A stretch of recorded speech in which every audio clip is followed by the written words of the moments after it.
Hey guys, College Predictor here, predicting the Big Ten with the new 18 team. Look out, really stacked conference. Let's get right into it. Start off with the Indiana Hoosiers getting 18th place. They got Curtis Rourke, the transfer from Ohio. Besides that, they just don't really have a talented team. I mean, they're gonna win their out of conference games. They're Indiana, but at the end of the day, they're not gonna win too many Big Ten games. I say Indiana's going to go 3-9 this year. I'm not going to have the hottest season. Purdue is the 17th ranked team. Hudson Card's coming back. Very solid quarterback. They also did lose their number one receiver, though, Deion Burks, to Oklahoma.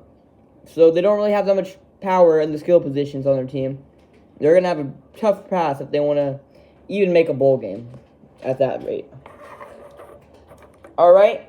This feels really weird to say, but the 16th team will be the Michigan State Spartans. Now, remember 3 years ago, people were talking about this team to be in the college football playoffs. Now everyone's saying, will this team even make a bowl game? They can, but their schedule is also very difficult. I think if they want to make a bowl game, they're got to pull off some big upsets, and I just don't see that happening, unfortunately.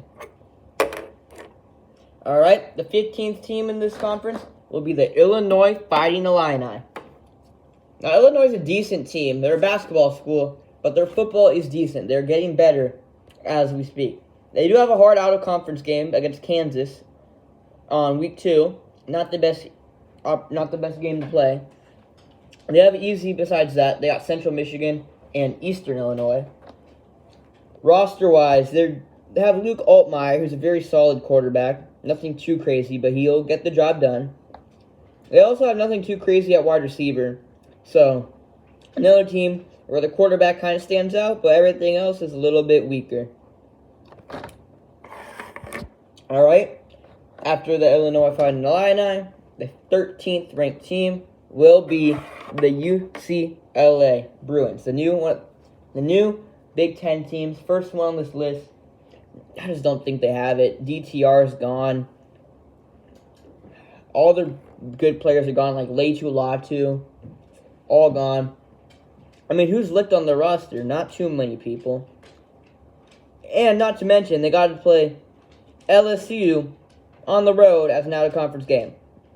I just don't see this season going too hot for them. I don't even think they beat Fresno State in the last week. But roster-wise, there are some bright spots. They got Ethan Garbers at their quarterback position. They also got running back, some decent little options. They got Rico Flores at wide receiver. He'll be a solid target. Logan Loya will be solid. This team has potential, but I don't think they're going to be able to beat some of these other Big Ten schools. All right, the next team on the list, the Minnesota Golden Gophers. 13th team. They start the year off against North Carolina, not the best team to get on the right foot. They're at home, though. Their Big Ten schedule is manageable. If they can beat North Carolina, they have Nevada and Rhode Island next. So they have the potential to start the season 3-0. Now, their Big Ten schedule is obviously tougher since there's no Big Ten West anymore. They don't have to play Iowa and score 5 points. I mean, they do have to play Iowa, but they don't have to just play all those easy teams. They have to play Penn State, Wisconsin again, UCLA, Michigan, all those tough teams. I don't think Minnesota has the hottest year. I say 5-7 at worst, though.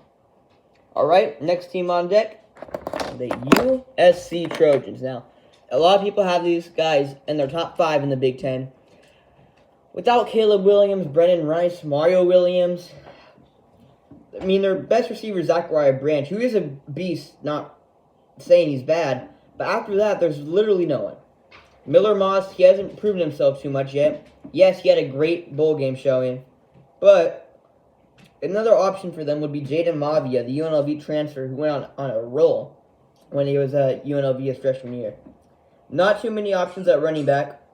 Quinn Joyner, Woody Marks, Amarian Peterson. Tight end, also on the weaker end. But all of that at the end, their defense is still horrible. They had Mason Cobb, not going to give him away that. Excuse my dog, he's going to play with this toy a little bit right now. But USC, I just really don't like them, so that's why I got that spot. All right, After them will be the Rutgers Scarlet Knights. Gavin Wimsett is not there anymore. They still have a very, very talented running back core. An easy schedule out of conference besides Virginia Tech. They got Howard and Akron.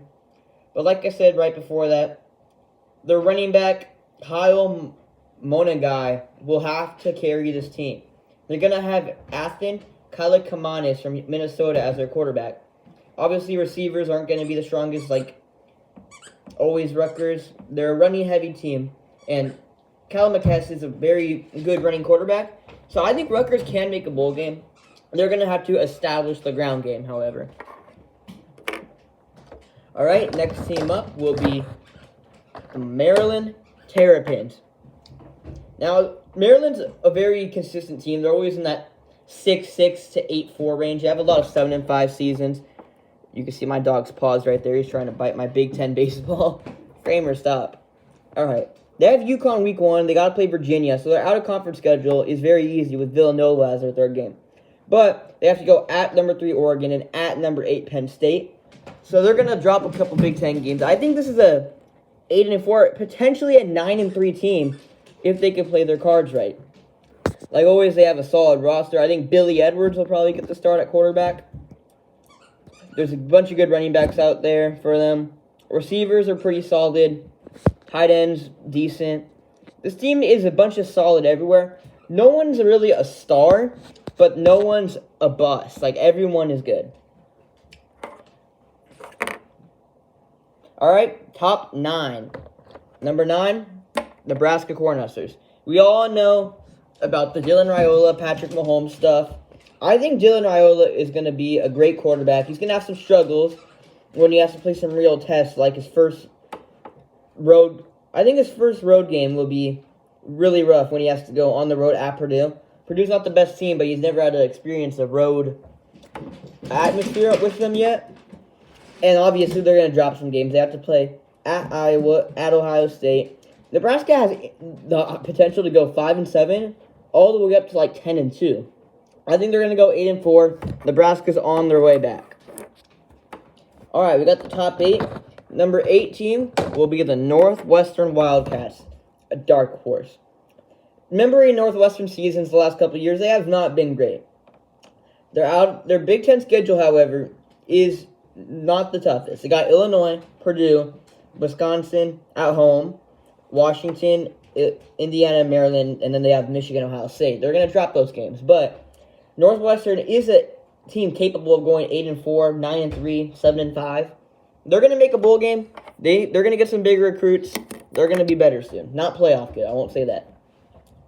Okay, next team up will be the number 7 team in the Big Ten, the Iowa Hawkeyes.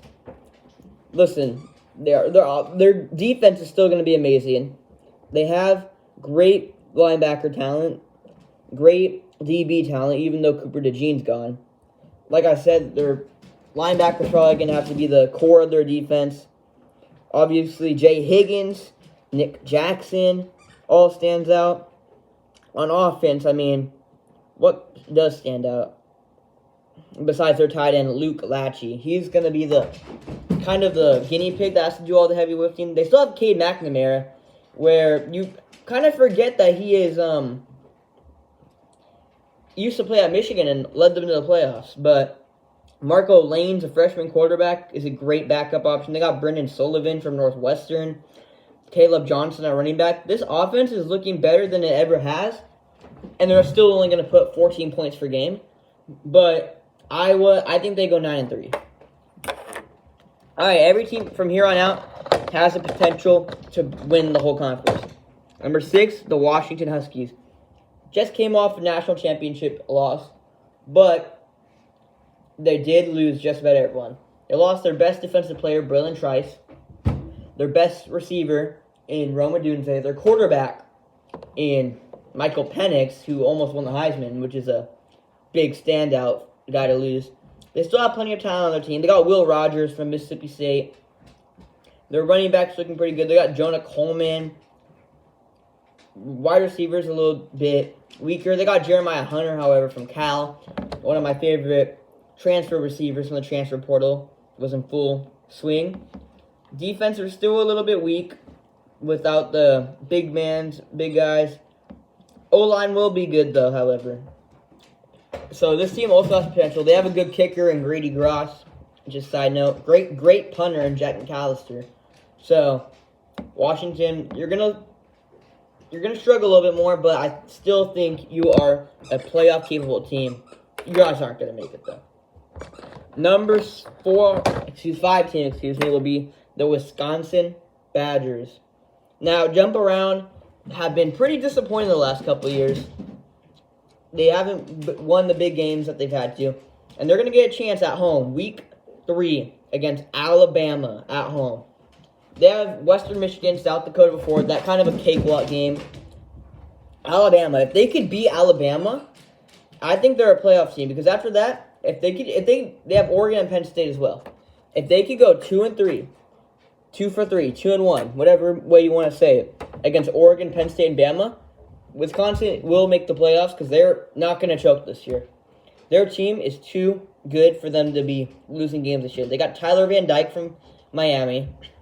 At running back, a lot of depth right there. They did lose Braylon Allen, which is a little bit of a suck, but they're still a great team. They got Jackson McGowan from LSU. He's a sophomore tight end, has a lot of potential. O-line's looking solid. Defense is looking very solid. This team will be good. All right, the 4 teams left will most likely make the playoffs. Number 4 is the only one that has like a little bit of questions about them, and it's the Michigan Wolverines. John Harbaugh is gone. I mean, he's gone. He's on the Chargers. Unfortunately, they're going to take a step back because of that. Jim Harbaugh, excuse me. I was thinking Ravens because of the Washington colors and all that. But Jim Harbaugh led them to a national championship. McCarthy is gone. Corum is gone. I mean, they still have Donovan Edwards and a good O-line, but Roman Wilson is gone. All of those guys are gone. Their whole line is gone. Zach Zinner, their best guard. Defensive-wise, they still have Mason Graham, but they also did lose Mike Sanderson. They still have Will Johnson, a great corner. This team's just not going to be able to compete with a bunch of other great teams that have returning talent. All right, number 3. Penn State and Indiana Lions will finally make the playoffs, but will still choke to teams like Ohio State. Now, Penn State's roster does look good. Obviously, they have Drew Aller at quarterback. Young, a lot of potential there. Still waiting for a breakout season from him. Running back, they got Katron Allen and Nick Singletary, one of the best running back duos in the entire league. Now, they did lose one of their top targets in Keandre Lambert-Smith, but they still have some great options there like Harrison Wallace, Julian Fleming, the transfer from Ohio State. Tight end, they have Tyler Warren, a great option. Defense, they have Abdul Carter, a great defensive end. This team has talent, I'm telling you. You got Cam Miller at corner. I mean, this team has a lot of potential. They just need to win a couple big games, and they're going to finally get over that hump and make the playoffs. Their only 2 ranked teams on their schedule are Ohio State and USC. If you go 1-1 against them and don't choke against other teams, you're fine. You're literally golden. But you never know with Penn State, so we'll keep them at 3 for now. Number 2 team, Bo Nix is gone, but the Oregon Ducks are still going to be great.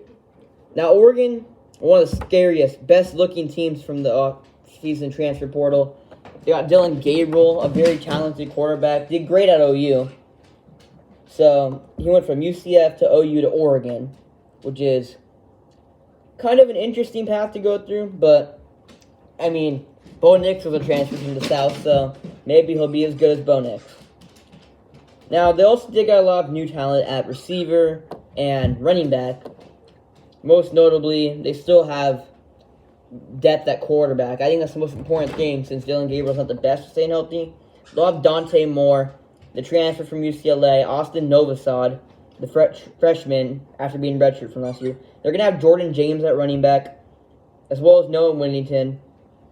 Their receivers are going to be good. They got Tez Johnson, Jeremiah McLennan, and Evan Stewart, the highest NIL guy. O-line's going to be good with Trent Ferguson and all of those great guys. Defense is always going to be solid. Nothing really stands out on their defense, but I mean, they did get Jabbar Muhammad from Washington, a great transfer corner. This is a good team. Dan Lanning has these boys right. They're going to go 11-1 because the number 1 team is going to go 12-0, and that is the Ohio State University. I mean, if you look at this team's roster, it's an NFL-capable team. Like, this team would beat the Panthers. Maybe even the Commanders. Who knows? But they have, at quarterback, Will Howard. Devin Brown's still there as a backup. You have Lincoln Kienholz as a sophomore, 3rd string. He would be a starter on about 90% of schools. Running back. You have Travion Henderson and Quinshawn Judkins in the same backfield. Those 2 guys are going to be starters in the NFL next year. It's crazy. Receivers, talented like always. Emeka Ibuga came back. You got Brandon Inniss as a great option, the number 1 overall player in the class last year. Jeremiah Smith. I mean, even at tight end, you have a lot of talent. You got G. Scott, who's probably going to be their starter. O-line still good. You got Donovan Jackson. Defense is still incredibly talented. You got Jack Sawyer and JT Tuimoloau both to come back for their senior year. I mean, their DBs look great. They obviously got Caleb Downs, that great transfer from Alabama. They got Lathan Ransom, a great safety as well. Denzel Burke, one of the best corners in the league. They got Garrett Stover, Jalen Pace. A lot of great guys at linebacker. This team's just insane. Their schedule isn't the toughest either. They got Oregon, Michigan. Besides, if they could get 2-0 out of those, they're going to make the playoffs. If Ohio State doesn't make the playoffs, that's just shocking. Like, this team is going... This is my national championship pick. Utah is an unbelievable team. Ohio State is an unbelievable team. I just hinted my next conference winner, but it's fine. So, I think Ohio State goes 15-0 across playoffs, 16-0 if you count the conference championship. I think Ohio State's the best team in college football. Thanks for watching this video. If you enjoyed it, stay tuned. I just kind of hinted my next video that'll be coming out very, very shortly. But until then, see you later.